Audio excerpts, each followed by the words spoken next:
Hi, my name is Joe Jackson. I'm a journalist, author, interviewer, and broadcaster who's interviewed roughly 1,400 celebrities for all major media outlets in Ireland and many abroad. How do I know there are roughly 1,400 interviews? Simply because during the COVID pandemic and lockdown, I decided to use my time constructively and creatively and digitize all those damn tapes. Hey, don't knock it. It beat yielding to global shadows. For much the same reason, I also began to do the Joe Jackson Interviews podcast, and here I must give a sincere shout out to all the people who listen to this podcast, particularly, but not at all exclusively, those in my homeland of Ireland, and in countries such as the UK, America, and Canada, but also territories I frankly never thought might be so receptive to my interviews, such as the United Arab Emirates, Egypt, and Vietnam, to name but three. We paddies sure do get around, get around. I thank you. And that means you for listening. And believe me, the fact that folks do listen is what keeps me producing these homemade podcasts. During the pandemic, I also revised some of my old ebooks, such as those based on interviews with Bob Geldof, Gabriel Byrne, and Tori Amos. And I put together new ebooks about Scott Walker, Frank Sinatra, Brendan O'Carroll, and Louis Walsh in descending order of merit, of course. I'm kidding. Maybe. Anyway, what follows is a clip from one of those ebooks, which, as they say, are available wherever all good books are sold. It beats me why they don't add the phrase, and bad ebooks. By the way, if you haven't the remotest interest in ebooks, that's okay by me. You can read some of my articles free on my website, joejacksoninterviewer.com. And if you want to gain access to the full tapes for, say, documentary purposes, contact me there. Either way, enjoy this podcast. I mean, you note that the album is littered with words like empty, arid, dry. Adrian, I've been dreaming of deserts again. I only know that from doing this stuff. And that aridity, that emptiness, that those oceans of loneliness and universes of emptiness and deserts of grief and loss is the area you inhabit for a long time. But what was it? Was it initiated by her leaving, by the death of love, the end of love after a long period of loving each other, or the time on your own afterwards? I mean, what actually triggered the projection into that desert? When love was withdrawn, yeah. But hadn't love been withdrawn before she left? I don't want to go into the story of what happened. I can only answer you specifically that that's when it happened. But I thought the love had died before she left, if I'm wrong. That's what has been said. No, you're wrong. Am I wrong? Okay. Or at least I wasn't aware of it. Alright, because even the last time I talked to you, which was 11 years ago, I had brought up the suggestion that you were seeing someone else and she was seeing someone else already. Now, I didn't go to print with that, but my feeling was that it was beginning to fall apart even then, and that's totally wrong, is it, in 89? No, that would be totally wrong. Because he's both had other lovers. No, that's not true. Alright, okay. So that was not... So I don't want to talk about that stuff. But you do write about it in the I mean, even the kick-off track on the album is, I don't know how her daughters, you're deriding their mother. No, but you got the wrong sense. You're being a bit tabloidy, and well, I'm just gonna read the lyrics and listen to the songs. Sure. You know? But because you know, or you think you know the story, you will then read into the lyrics stuff. So I won't talk about our lives together, but you're wrong about what you just said, and I wouldn't know why you were saying that. But anyway, which one specifically wrong? Well, what do all the stuff you said prior to the question? Just the suggestion that you each had found someone else within the marriage, other people within the marriage anyway. I'm only going on everything I also read, and I'm not reading tabloids. I'm reading the Irish Times, I was reading the Observer, the Guardian, and all that when the marriage fell apart. And she said you had had at least 6 other relationships, and there were loads of other relationships she had. But that's... So I was just... But that's I won't go into that. Just in terms of just as a man and woman together. I won't go into us as a man and woman together. All right. But you're wrong. All right. Okay. You just have to accept that. Okay. Well, then tell me what in the lyric where you seem to be mocking her. No. The song one for me is a song of disappointment.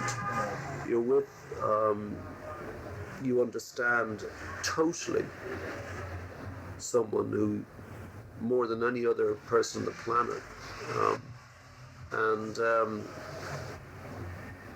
events occur, and next minute you see this other person who is not at all the individual you were with for 19 years, and you kind of go, what's that?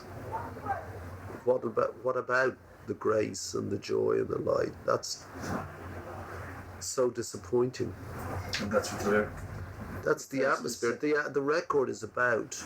No, but that particular track, this one's for me. Yeah, but but you see, it's the totality. All right. The point about music is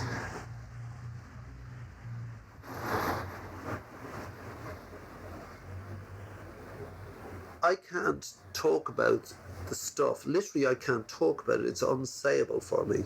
There are things that are unsayable. And music, cliche that it is a higher language. And it's a higher language because it can articulate feeling. It can articulate the unspeakable. And, I mean, literally the unspeakable. And so you get praise-seed emotion in lyrics, which, unlike poetry, can be completely unspecific because the underlying it all is this other instrument and language, which is the music. And so you understand a greater depth to an expression or a phrase. And so you can, through songs, even pop songs, talk about, inchoate things like emotion and feeling.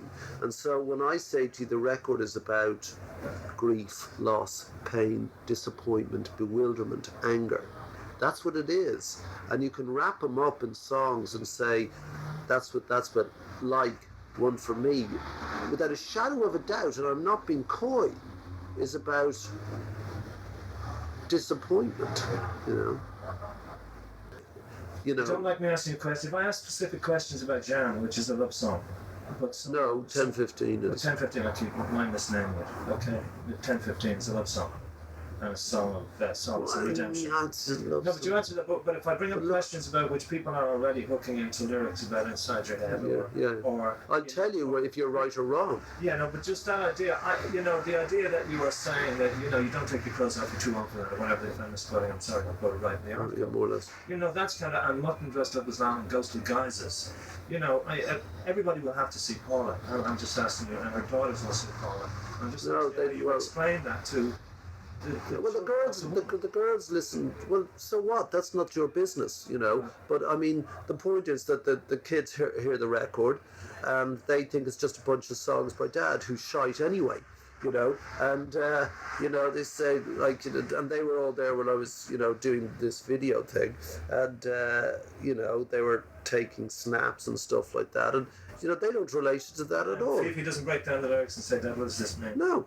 They just hear some nice songs and that's it, and generally, they're more into Blink 182 and Eminem, and they think this is seriously fucking lame and what am I twatting on about, and and in fact specifically in that song, one of them thought it was about something else. They said I said, what do you think it's about? And they said, I think it's, and they went off in their own little thing, exactly as a punter hearing would be, but with you being specific, which you're wrong to be. Want to be specific, you think it's about Paula? In lots of ways, yes. No, you're not wrong. It's even trying to grasp one of the things that was so predominant. Why would I didn't sit down and write the song and say, that's one of the emotions I feel, and do it. I don't even know when I began this record. I know when it stopped because you cut the record, but I don't know when I began it. But I mean, that But this album, But this what you're saying is true and strikes me as being real. And why I'm hesitating is because I'm thinking about everything you're saying. I'm saying that's right. What he's saying is right. And there was something you said there that struck me as being specifically true. Okay. And what was it? I can't remember, but essentially my response to it is that all that I knew of, as I said, grace and light and joy and beauty and stuff that had happened, the good part of my life, if you like, was associated with this person because I'd shared it with them. Okay. So and so that went, and so you think all that goes. But utterly it changes you. Was your own image of your own sexuality altered by the specifics of the leaving, by the person who took over and you being mocked almost sexually publicly? Was that part of it? Well, I wasn't aware of that because, I didn't read any stuff. I don't read any stuff about myself. So no, none of that impinged upon me. But when I was made aware of it, I just thought, who are you? This is so disappointing, to be saying that. Yeah, you're better than that. Okay. Which is part of what comes across in the first song. Well, that's why I say it's disappointment. Yeah. You're better than that. You don't have to say that stuff. Yeah, what's that? This is naff. Yeah. But did you also feel? Was part of the inner collapse also guilt and recrimination about your fuck-ups in the marriage? It wasn't just a single line of "she left me" and I'm falling apart. No. There was no guilt or recrimination at that level? No. All right, none at all? No. Well, do you think you were the ideal partner? I thought we were great together. All right. Right until she left? Even when the first signs were there, you thought it would still work out and it still last? We'll see our way through this. I can't go into specifics. I understand that. But I've read such a big fat file on you coming over, and again, they're not tabloids. But they don't know. I don't talk about it. They're only speculating. Well, you have spoken about it. You spoke about it with Mary Claire. What did I speak? What did I say? About the way everything fell apart when she left and this kind of... About me? Yeah. I don't talk about, speculation and tittle-tattle or the specifics. I'm only asking about you, but I'm asking about how... I was reading in the Sunday Tribune a profile of you which said, and all the stuff that we read at the time of the court case, that you were violent and broody and self-centered and stingy, right? All those images, true or false, could make a person feel it's not just his fault or her fault or their fault that it's over. The only thing I'd say to you is that I'm not in the least bit violent. All right. I can't recall ever once hitting a single individual, man or woman. Okay. And if there is anyone out there who could counterclaim that, I'd like to meet them. Okay.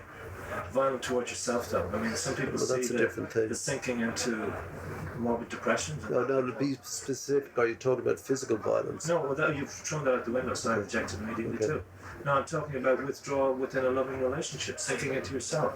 I do sink into myself. Some would see that as a form, not violence, as a form of cruelty, emotional cruelty. No, honestly, No, but I'm just asking you, the idea that a person leaves and you're saying, she left me and I fell apart, I just imagine that there's a whole lot of... And you also said that, I have heard you say, that when Paula died, you felt guilty that you could have been there. I didn't say who said that. It's in one of those articles. Yeah, but that's not a tabloid. That's absolute nonsense. All right. What do you mean it's not a tabloid? That makes it right. We would assume that the... What's the difference? I know profile will take a little... Roisin Ingle will take a little more. Well, who the fuck? I've never heard of her. Who is she? Right, yeah. Okay, so, I've never met her. I don't know who she is. Well, my assumption will be that someone who writes for some of the quality papers might be a bit more sensitive or a bit more insightful or quote you more accurately. No, but, So that was a quote I read, that you were filled with self-recrimination. If it's false... Absolutely not true at all. All right, okay. So you saw there were no flaws. You didn't see any flaws within yourself in this period of self-development? I am totally flawed. Right. Or perennially flawed. Right. I've said to you I'm melancholic by disposition. I'm sure I'm very difficult to live with. All right. Hi, Joe Jackson here again. I thank you for listening to this edition of the Joe Jackson Interviews podcast. And don't forget, the ebook from which that clip came is available, as I said, wherever all good and bad ebooks are sold. And you can read some of my articles on my website, joejacksoninterviewer.com.